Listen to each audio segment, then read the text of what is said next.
चलिए विद्यार्थी, आज हम लोग देखेंगे प्रतिरोध का समानांतर क्रम संयोजन। आपको हम प्रतिरोध का श्रेणी क्रम संबंध पिछला वीडियो मैंने दिखा दिया था। आज हम लोग देखेंगे समानांतर क्रम संयोजन, इसकी परिभाषा को देखेंगे और इसकी व्यंजक प्राप्त करेंगे। तो आप लोग पिछला वीडियो को जैसा इस पर भी बने रहिएगा, आपको 100% समझ में आएगा। चलिए मैं इसका परिभाषा लिखता हूँ, हम आपको सरल भाषा में समझाएंगे। लिख रहे हैं प्रतिरोध का वैसा संयोजन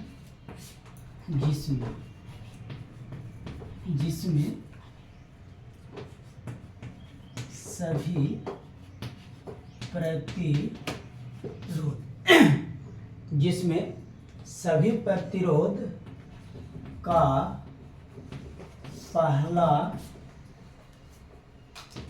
किनारा एक बिंदु पर एवं दूसरा किनारा दूसरे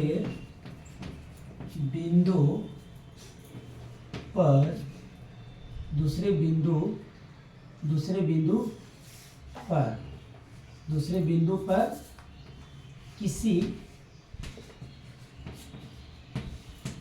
बैटरी से जुड़ा, उसे हम क्या कहते हैं भाई?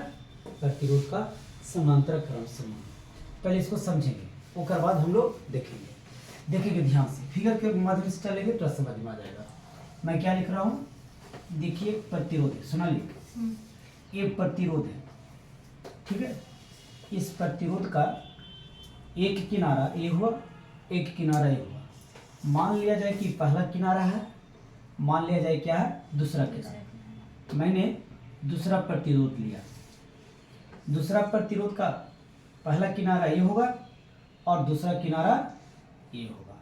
इस तरीका से होगा। मैंने क्या किया, एक प्रतिरोध ये लिया, समझने का प्रयास करेंगे।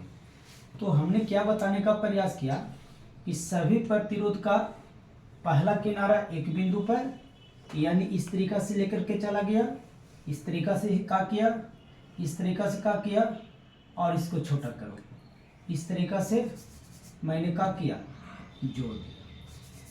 पहला किनारा दूसरा किनारा, पहला किनारा को ए बिंदु पर जोड़ा, दूसरा किनारा को बी बिंदु पर जोड़ा, और इसको मैंने क्या किया, एक सेल के साथ यानी बैटरी के साथ इसको क्या किया, जोड़ दिया। मैंने परिभाषा लिखा है क्या, सभी प्रतिरोध का पहला किनारा एक बिंदु पर एवं सभी प्रतिरोध का दूसरा किनारा दूसरी बिंदु पर किसी बैटरी के साथ जुड़ा हुआ हो तो उसे हम क्या कहते हैं, प्रतिरोध का समानांतर क्रम संबंध।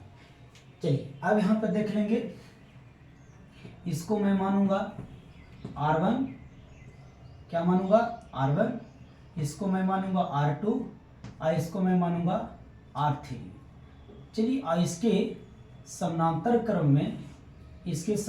क्रम में एक वोल्ट मीटर को मैं क्या करूंगा, जोड़ दूंगा इस तरीका से। इसको थोड़ा सा हटा दीजिए, ज़्यादा सुंदर रहेगा।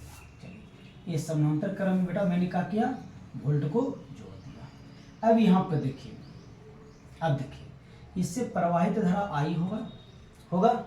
चलिए यहाँ पे आवेगा तो ये धारा क्या होगा, I1 में टूटेगा, I2 में टूटेगा और I3 में टूटेगा। यहाँ के बाद बी बिंदु पर पुनः I हो जाएगा। इतना समझ में आ गया। चलिए ये वोल्ट मीटर जब भी होता है तो किसी युक्ति के समानांतर क्रम में जुड़ता है, तो हम क्या करेंगे, यहाँ से I1 निकालेंगे, I2 निकालेंगे और हम I3 निकालेंगे। पुनः मैं क्या करूँगा, सबको जोड़ दूंगा। चलिए कैसे बनाऊंगा देखोगे। मैं लिख रहा हूँ, ध्यान देना, माना कि, सोनाली बोलो, माना कि क्या R1, R2 एवं R3 मान का 3 प्रतिरोध समानांतर क्रम समूहन में क्या है, समूहन में जुड़ा है। ठीक है, समांतर क्रम में जुड़ा हुआ है। अब चलिए यहाँ लिख सकते हैं, बाबू ध्यान देना, I बराबर क्या लिखेंगे, I1, फिर क्या लिखेंगे I2, फिर क्या लिखेंगे I3। समीकरण क्या, चलिए अब यहाँ पे देखेंगे I1 बराबर क्या होगा, I1 बराबर क्या होगा, तो यहाँ से देखेंगे V बराबर I इंटू R होता है, तो I बराबर क्या होगा V बटा R। तो यहाँ I1 निकालेंगे, I1 बराबर क्या होगा V बटा R1। ठीक है, ठीक है। फिर I2 बराबर क्या होगा V बटा कितना होगा, दिखाई दे रहा है बाबू, V बटा R2। I3 बराबर क्या होगा V बटा R3। कैसे, छोड़ दो, कैसे कैसे होगा, तो यहाँ से लिखेंगे ओम के ये नियम से। चलिए ठीक है, ओम के नियम से। चलिए इधर देखेंगे, पीला वाला रहा, ठीक है। I1 I2 I3, यहाँ पर मैं क्या लिखूंगा I1 I2 है ना, एवं I3 का मान कहाँ दे रहे हैं, कहाँ दे रहे हैं, समीकरण फर्स्ट में देंगे। फर्स्ट समीकरण क्या होगा, I बराबर होगा क्या होगा I1, यहाँ पर देखिए I1 का मान क्या भरेंगे V बटा कितना भरेंगे R1। फिर क्या होगा I2 कितना होगा V बटे R2। फिर कितना होगा V बटा कितना होगा R3। बेटा पता करो तो कुछ इसमें कॉमन आ रहे हैं, क्या आ रहे हैं कॉमन, V, यहाँ भी R नहीं आएगा, R1 R2 अलग जाती है, हम V कॉमन लेंगे तो क्या मेरे को मिलेगा 1 बटा R1 प्लस 1 बटा R2 प्लस 1 बटा R3। इसको इक्वेशन क्या मानते हैं, सेकेंड हुआ कि थर्ड हुआ, नहीं सेकेंड हुआ। अब चलिए थोड़ा सा मैं रब करता हूँ,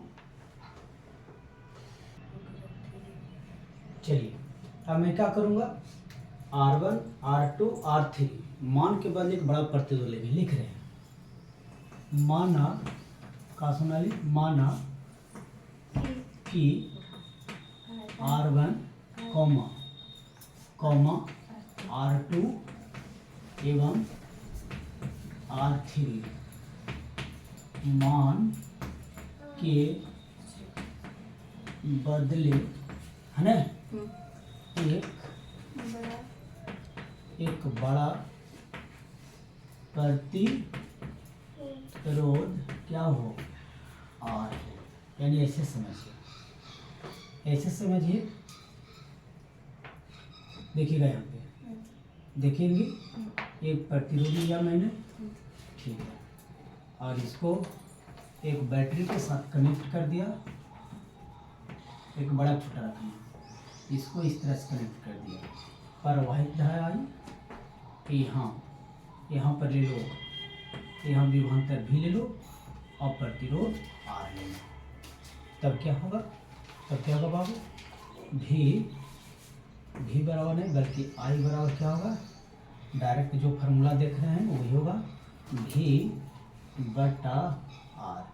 इसको ले लो समीकरण क्या, क्लियर। अब लिखते हैं समीकरण कितना में कितना से, समीकरण सेकेंड एवं थर्ड से कहाँ चली गई, ध्यान दो, क्या मिलेगा, V बटे R बराबर V into 1/R1 1/R2 1/R3। देखो यहाँ से ये समीकरण सेकेंड है और ये समीकरण थर्ड है। दोनों को तुलना कर चुके, दोनों आई के बराबर है। जब ई के बराबर ही होता है बेटा तो ई के बराबर ये होता है। तो ये भी से भी क्या हो गया, कट गया। क्या मिलेगा, क्या मिलेगा, बोलो जी। और क्या मिलेगा, और क्या मिलेगा, और क्या मिलेगा, आंसर मिलेगा। अगर और होता तो और लिखाता है, और फोर कुछ बात नहीं, डॉट डॉट चलते हैं, डॉट डॉट चलते हैं। यही मेरे को प्रूव करना। तो दोस्त ये था प्रतिरोध का श्रेणी क्रम समूह और समांतर क्रम समूह, जो कि मैंने 2 वीडियो में दिखा दिया। अब इसके जो देख रहे हैं इस पर न्यूमेरिकल का हम लोग सोल्व करेंगे, न्यूमेरिकल देखेंगे जहाँ इसका बहुत बड़ा काम आने वाला है। ठीक है दोस्त, फिर मैं अगली वीडियो में मिलूंगा। Thank you.